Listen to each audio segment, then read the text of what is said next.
Hello, good morning guys. Happy Monday. Kain tayo guys. Kain muna tayo.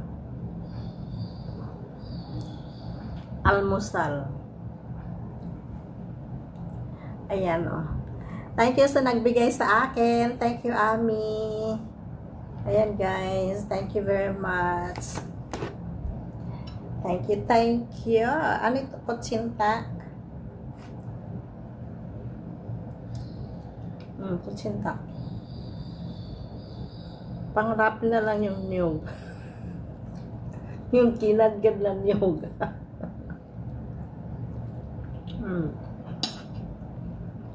Kain tayo. Yan.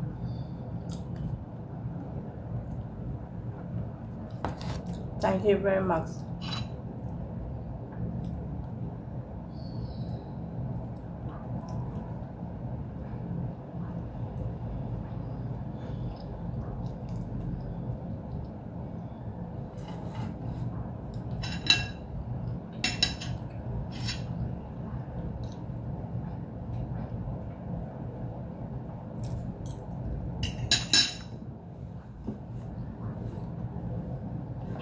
Ang daming binigay sa akin.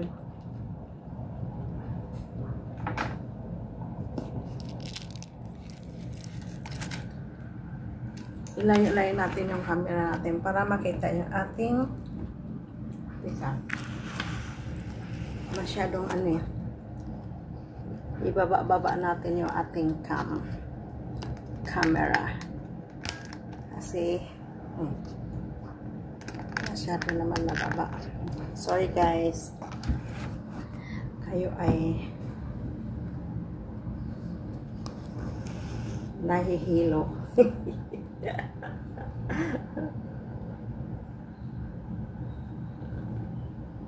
Yummy. Tingnan mo yung aking baso, ang laki. Kasi alam mo kung bakit gusto ko yan. Para hindi matapang yung aking iniinom. Diba? Ayan. Ayan guys. Kuha pa ako. Kung sino gusto, punta dito.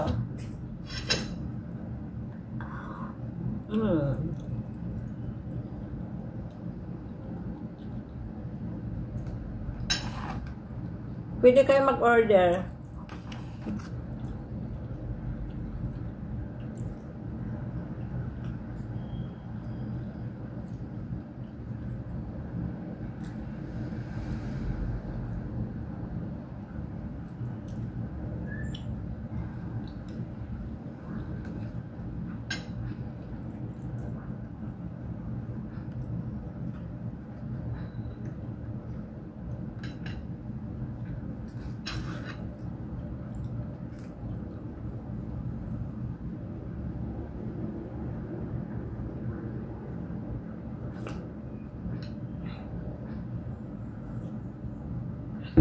Yummy. Sarap. Sama siya sa kape. Hindi matabang. Hindi gaano matamis. Tama lang.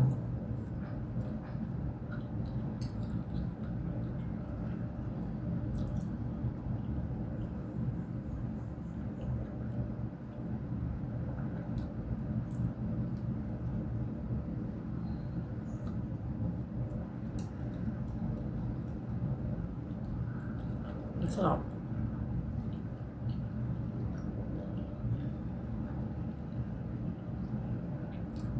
Pero malagkit ito, di ba? Mabigat sa tiyan. Kaya wag masyado.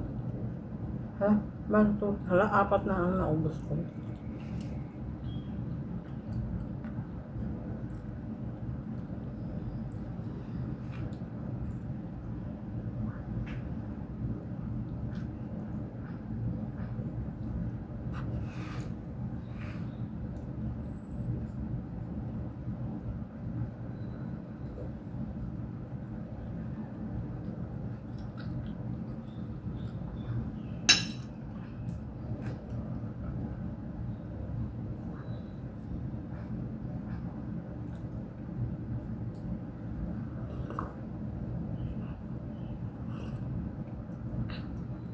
Shout out kayo dyan mga palangga. Kain tayo, kain. Kain ng almusal. Almusal 11. 11 a.m. Nandun na, naglalaro na yung alaga ako sa sala.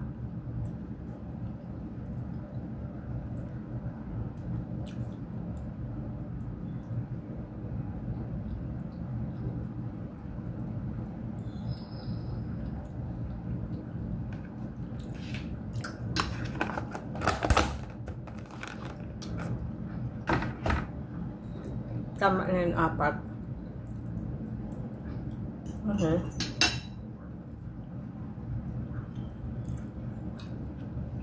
Mamaya naman.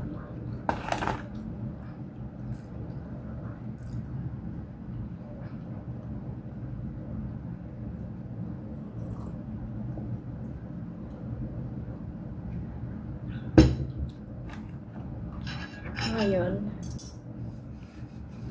ito naman ang ating kain.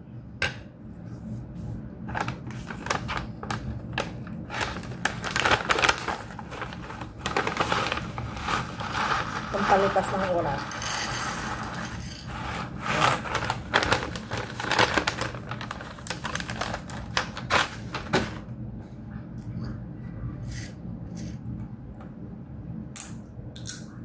Ito ang aking pampalipas ng oras.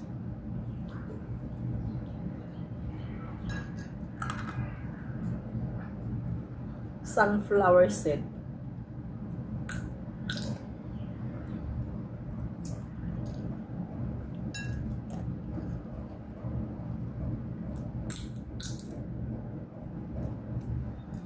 Shout out sa aking mga kamag-anak dyan sa Kapol. Hindi lang kamag-anak. Shout out sa lahat ng mga taga-Kapol. Shout out sa buong mundo.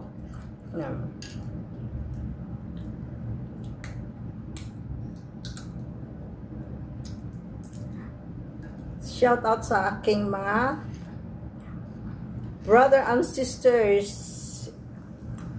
in Christ. Seventh Adventist. Shout out sa Kapol. Sa Kapol lahat na Seventh Adventist, shout out. Shout out to all of you guys.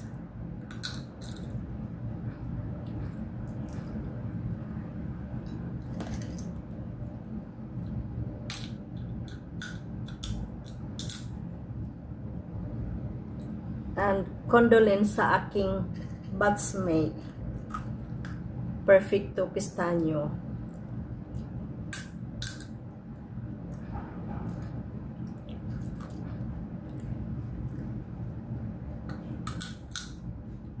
Rest in peace, batchmate.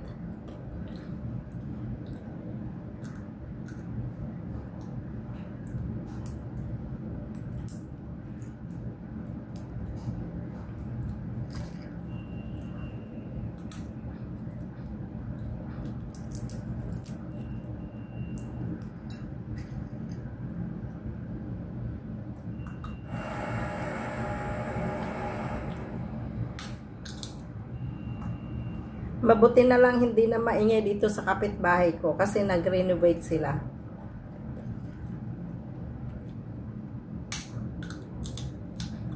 Kaya naboboryong yung alaga ko.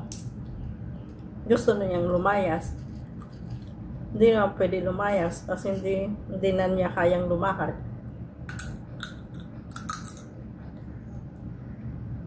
Hindi naman pwede pigilan yung mga nagtrabaho.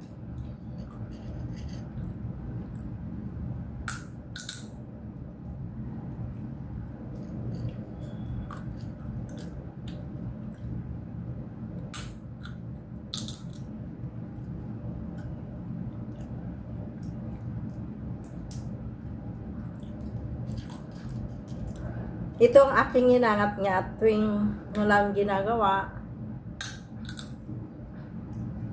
Ito, pagkatapos ko kumain, na may natitira pang oras, ayun, magngangat-ngat ako nito.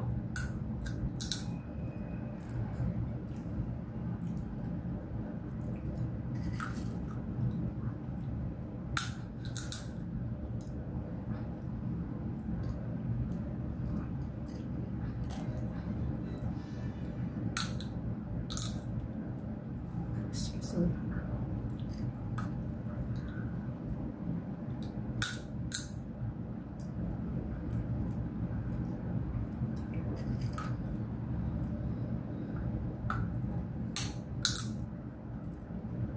Yummers.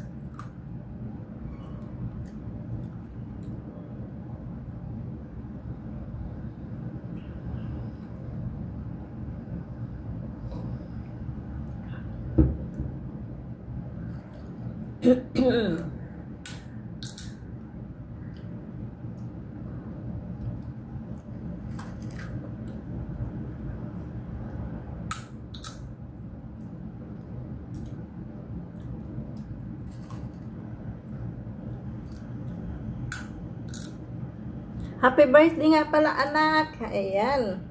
Birthday nga pala ngayon ng aking second son. Happy birthday, Kuya Arby.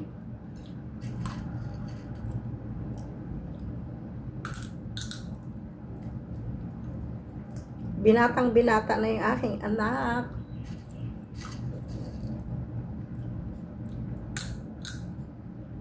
Si Mr. Piso. Noon, kahit may pera na siya, pag nakita siya, nakilala niya sa mga auntie niya, auntie pengi piso, kahit may pera siya, auntie pengi piso.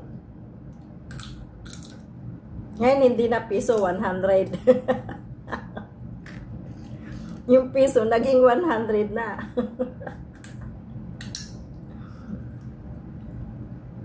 Nakakatawang bata. Yan, kahit malalaki na yung aking anak, eh, mga baby pa rin sila sa akin.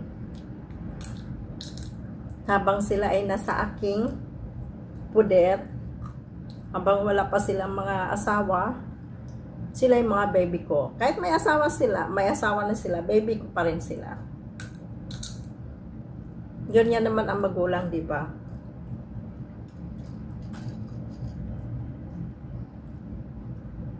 Hindi magbabago ang pagmamahal natin sa ating mga anak. Mahal na mahal natin. At saka isa pa, kailangan sa mga anak natin ay pantay-pantay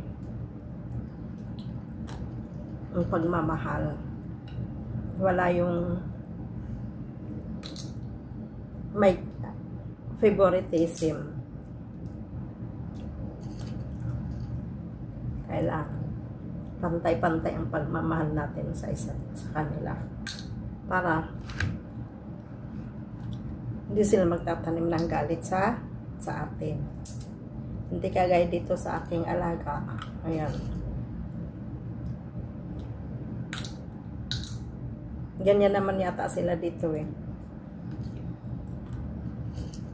Lalo na pag lalaki ang apo na panganay.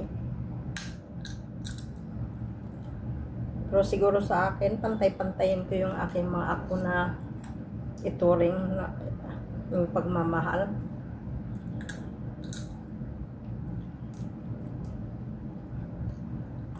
Kasi ikaw din ang mahihirapan sa bandang huli. Tingnan mo itong alaga ko. Sabi ko sa kanya, sinanay mo kasi, dapat pantay-pantayin mo. Ngayon,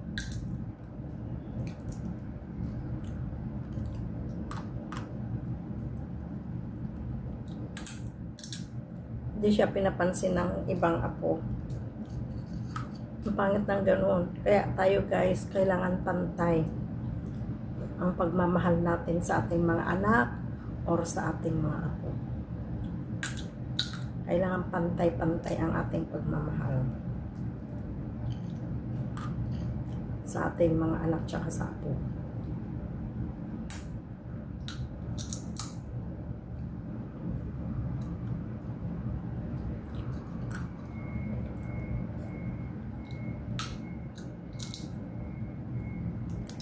Kasi sabi ko dito, hindi ka pa nailibing. Pinagkakaguluhan na. Tingnan mo. Sabi ko, pag ikaw ay nag-ano na, naghihirap, bilang mo na kaagad ako ng ticket at ako'y uuwi. Bahala kayo magkagulo. Kasi sabi sa akin,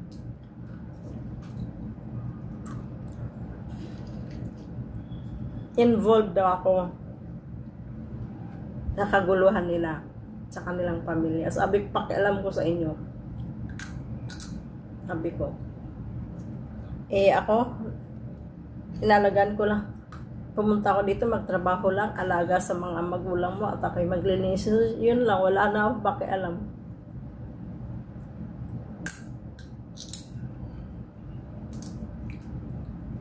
Tsaka malay ko ba naman dyan, sabi ko, kakaguluhan nyo.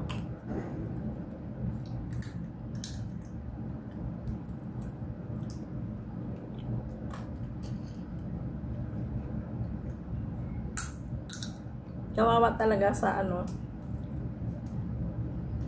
paborito niya ang mo. Once na siya ay ano, aanoin siya na mga tiyuhin at saka mga pinsan niya.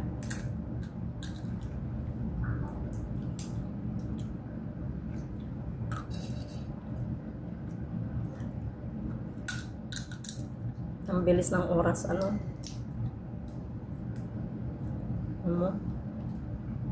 Alas 11:20 na.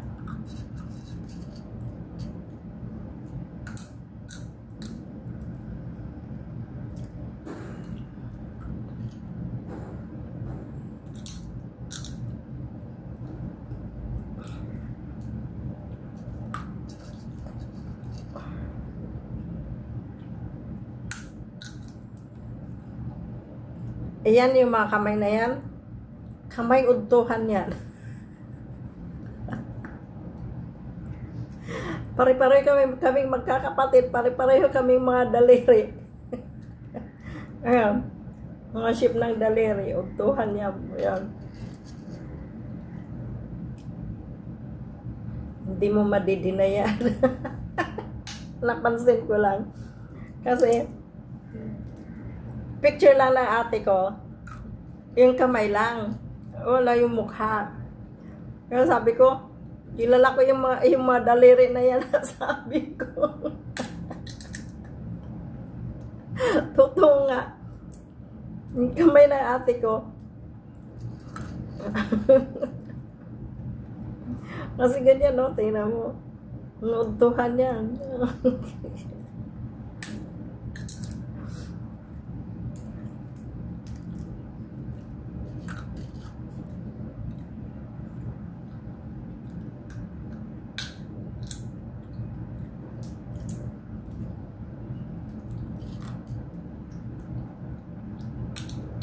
Pero sa mga ano, sa mga pinsan ko sa udtuhan side, kami lang ang pandak.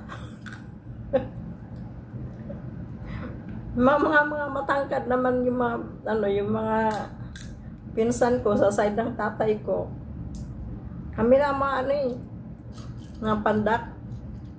Ako ang naano na puruhan. Napuruhan ako kasi ang height ko ang height ko 4'11".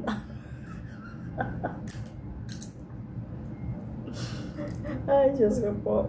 Tapos ang size ng paa ko, ano, 4.5. Ang size 5, medyo malaki-laki na sa akin, maluwag.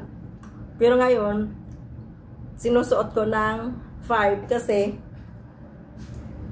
dito, ang mga tao dito sa Singapore, walang sisita sa'yo, malaki man ang sapat, ang sandals mo or what, chinelas mo, walang sumisita. Kasi ganyan sila dito, kaugalian nila. Kasi ang meaning nila, kailangan daw yung paa mo, ang chinelas mo ay lumampas, wag i-eksakto talaga kasi pag lumampas daw, lampas daw, ano daw yun? Kumbaga pag kapos ka daw lagi pag halimbawa ang paa mo ay tama lang. Sakto lang sa ano, halimbawa ito. Ito ang katapusan ng tsinelas, tapos ang paa mo ay dyan din. Kapos ka daw niyan, kapos sa pera. Pag lumampas daw, ayun, lampas-lampas ang pera mo. Ayun ang ano dito, aywan ko totoo yan. Baka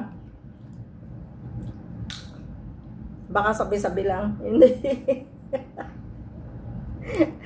Kaya yun ang ano ko, inaano ko. Pero ganoon din naman, kapos din naman ako sa pera.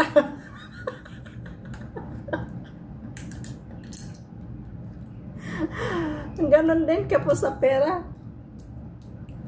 Kahit lumampas na yung paa ko sa ano, ay yung tsinelas o sa paa ko. Tapos pa rin. Walang natitira. Kumbaga sa kasabihan ay one day millionaire. Pero okay lang.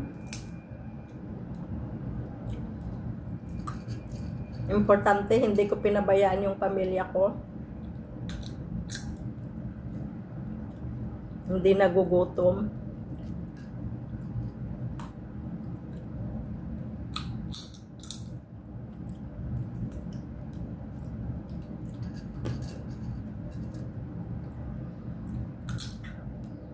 Yang sabi, nung nasa Pilipinas tayo, kahit magkano lang ang pera natin, ay pagkasya natin.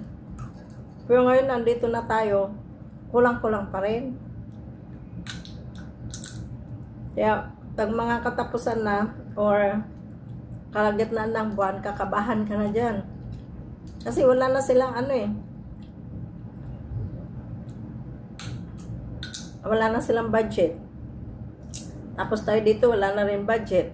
No, kabahan na tayo pag may pag nakatanggap na tayo ng text or tawag. Pero mga anak ko, hindi naman sila tumatawag sa akin na, "Ma, wala na kami pera." Wala, hindi.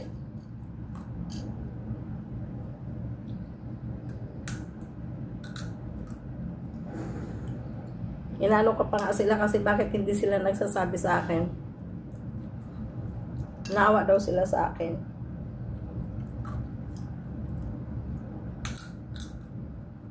Sabi ko, magsabi kayo kung kailangan nyo ng pera. Kasi, ako kasi pag nagpadala, isang padalahan lang kasi sabi ko, ayoko na yung hinahawakan ko yung budget nila dahil baka mamaya magastos ko o saan ako maghahagilap. Diba? Kaya, padala na lang lahat yan sa kanila. Bahala na sila. Tapos, ang budget sa bahay, lahat-lahat na yan, nandun na. Tapos yung mga pambayad ng mga sa bahay, kung anong babayaran, nandun na yun, nakalista na yun doon. Sa bahala na. Sila doon magano. Para wala na akong isipin. Kasi, tingnan mo naman, kakukulay ko lang. Andyan na. Umpisa na. May tumubo na naman puti. Ay, Diyos ko po. Hindi mo na talaga madidinay yan.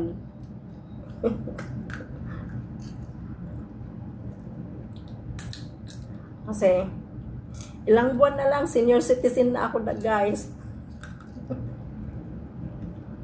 Isang buwan na lang. Ay, 2.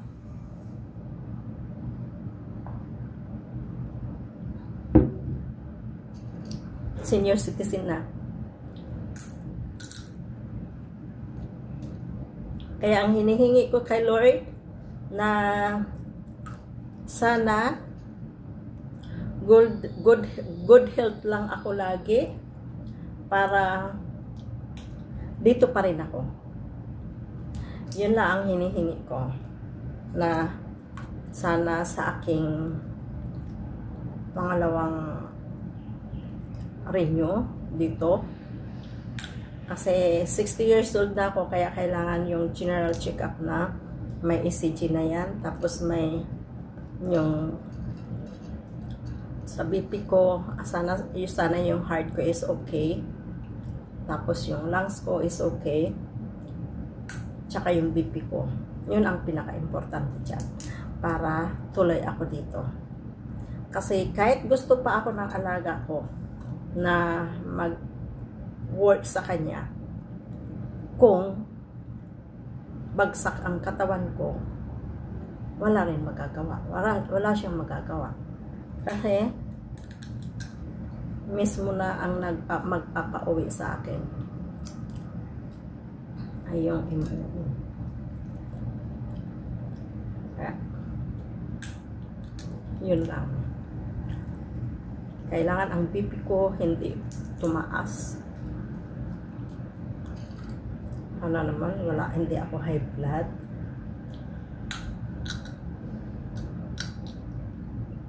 Yun lang.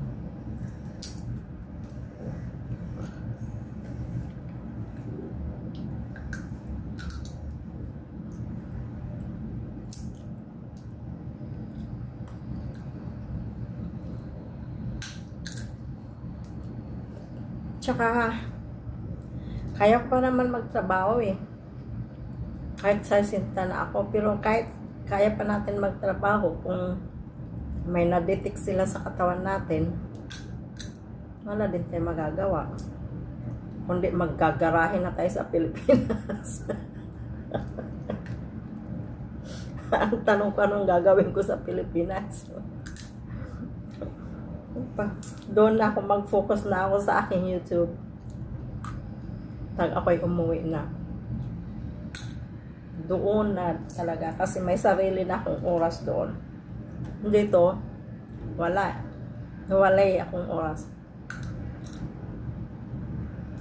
Ito nga, siningit ko lang. Kaya ngayon, alas 11:30 na. Ako'y tatapos na. Dahil ako'y maliligo at ako'y pupunta ng market. Punta tayo ng market. Maliligo muna ako. Okay guys, thank you for watching. Thank you very much guys. Sana, sana araw-araw ako makapag-vlog. Kaso nga lang, ngayon lang ako hindi nakapag may time. Mahaba-haba ang oras ko sa almusal ko. Kasi, hindi ako nagwalis lang ako, hindi ako nagmap. Dahil, naubusan ako ng pang-map sa sahig, kaya nagwalis lang ako. Kaya ito may oras. Okay guys, thank you for watching. Dito nagtatapos ang aking vlog guys.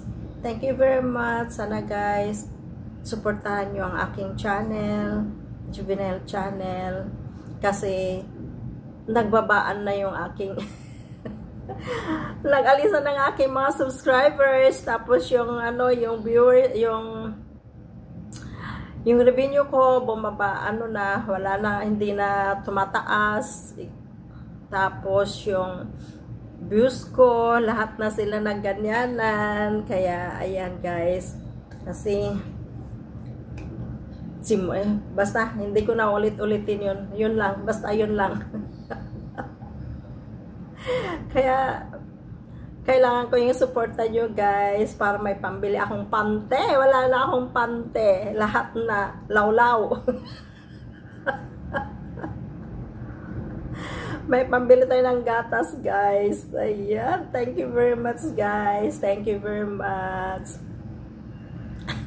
Wala talagang pante. Hindi na tayo magpapante nito. Kaya I need your support guys. Thank you sa inyong mga support. Thank you. Nagpapasalamat ako ng advance. Para may pambili tayo ng pante. Okay. Nabilaw kan tuloy ako.